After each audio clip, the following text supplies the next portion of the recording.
Vous êtes chercheur en paléontologie au Muséum national d'histoire naturelle et ça m'intéresse d'avoir votre vision sur le rôle des ingénieurs dans la vie professionnelle d'un chercheur qui fait aussi de l'enseignement.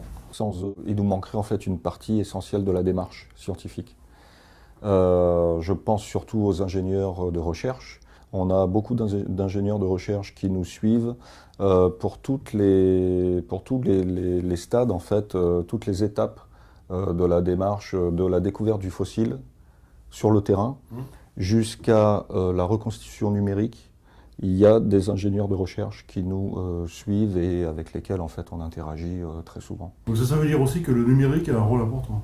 Le numérique, alors contrairement à ce qu'on pourrait penser, effectivement, puisqu'on travaille sur des fossiles, donc des vieux objets, notre unité de temps c'est le million d'années, mais même si on a la tête dans le Jurassique, on a quand même les mains dans le numérique et la tête aussi dans le numérique quelque part, puisqu'on utilise différentes techniques numériques, ça va du micro-CT scan, c'est-à-dire de l'acquisition 3D à l'échelle microscopique pour rentrer dans la texture, par exemple, osseuse des fossiles, quand ils sont suffisamment bien conservés, jusqu'à la reconstitution 3D animée, en fait, des dinosaures ou d'autres espèces disparues.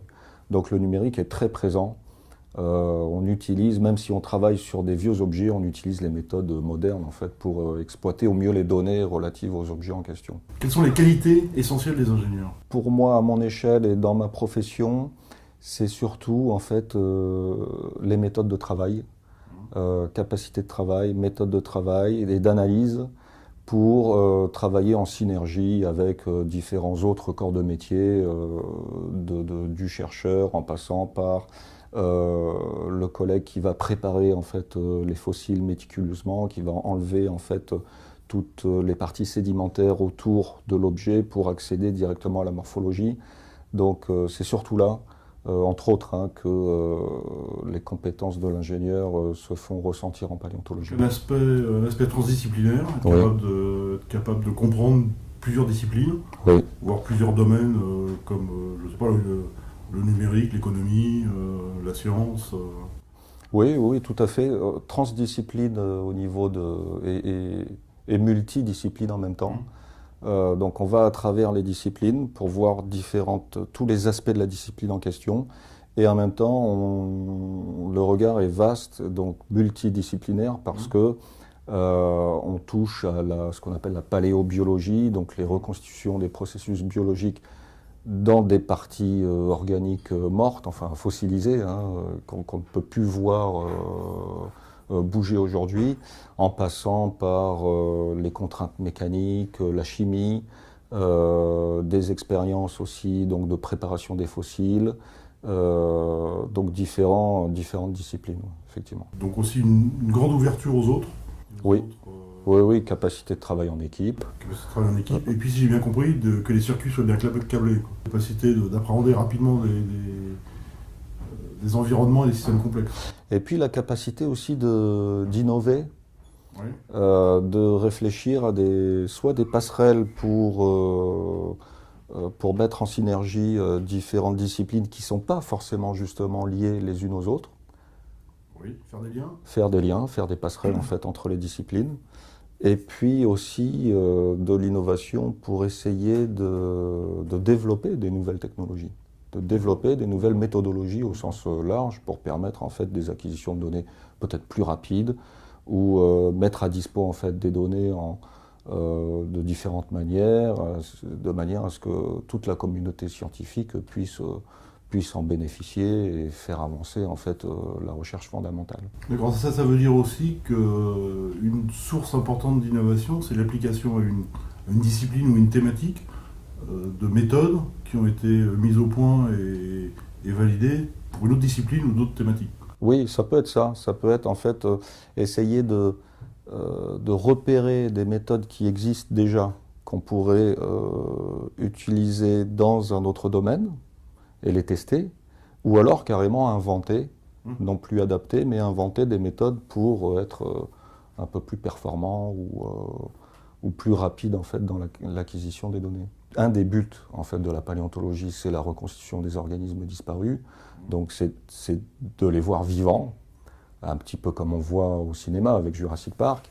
Et là, le côté vivant 3D est très innovant et sert aussi à la pédagogie, puisque quand on montre un dinosaure en chair et en os avec toutes les reconstitutions scientifiques qui sont derrière, on accède plus facilement en fait à des outils pédagogiques pour faire passer des messages sur l'évolution des espèces, sur les difficultés aussi qu'on rencontre pour reconstruire les espèces en question, sur les méthodologies qu'on applique pour justement analyser les liens de parenté entre les espèces. Donc c'est vraiment le côté aussi pédagogique qui nous aide. Il y a une dimension 3D, il y a une dimension mouvement, j'imagine. La mécanique, la reconstitution de la mécanique des déplacements. C'est ça. C'est ce qu'on appelle en fait la biomécanique. Et la biomécanique, bon, bah, c'est une discipline aujourd'hui à part entière en fait en paléontologie, qui existe depuis une dizaine d'années seulement, grâce notamment à des connexions, des passerelles en fait entre les disciplines, la mécanique, la physique mécanique d'une part, c'est-à-dire l'étude des mouvements en fait de différents types de matériaux, et puis la biologie d'autre part pour arriver à mieux comprendre la locomotion des animaux disparus, hein, dont on n'a plus de modèle ni de comportement actuel.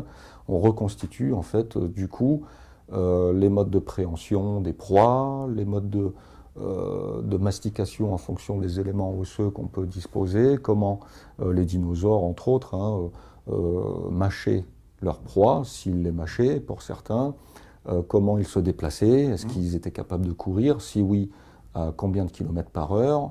Donc en fait, on croise les informations, on croise les méthodologies, pour mieux comprendre en fait l'organisme dans sa globalité. Et c'est là où les ingénieurs peuvent être utiles pour, par exemple, créer le lien avec le laboratoire de biomécanique actuel à l'Institut national des sports, par exemple.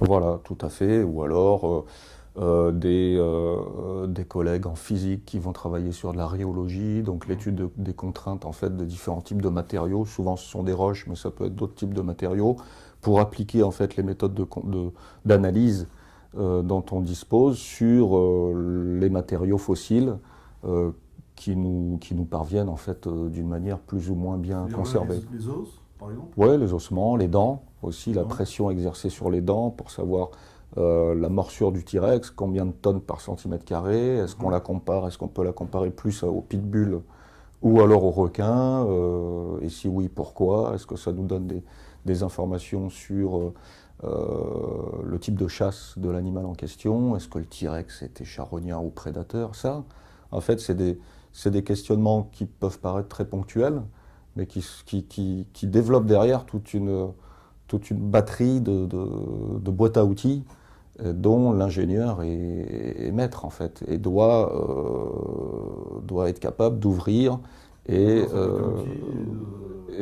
de sortir pour le chercheur, le paléontologue, les outils qui conviennent à la question qui se pose. Voilà. La question scientifique qui se pose. Je dirais plutôt même avec le chercheur, plus que pour le chercheur, parce que c'est vraiment un travail collaboratif. Et puis ça se ressent très bien dans les publications, on met en commun en termes de partenariat et de co-auteurs, on met tous les corps de métier justement qui sont arrivés à des résultats publiables.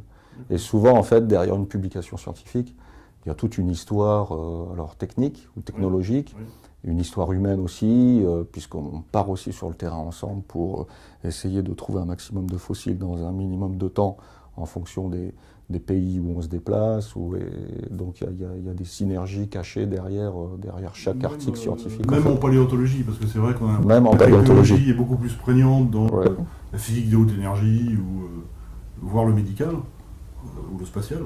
Oui. Même en paléontologie, il y a de la techno. Même en paléontologie, il y a de la technologie est partout en fait. En paléontologie, on peut aller au synchrotron à Grenoble, comme on peut tester différentes solutions chimiques pour arriver à dissoudre le sédiment plus rapidement en épargnant le fossile qui est englobé dans le sédiment en question.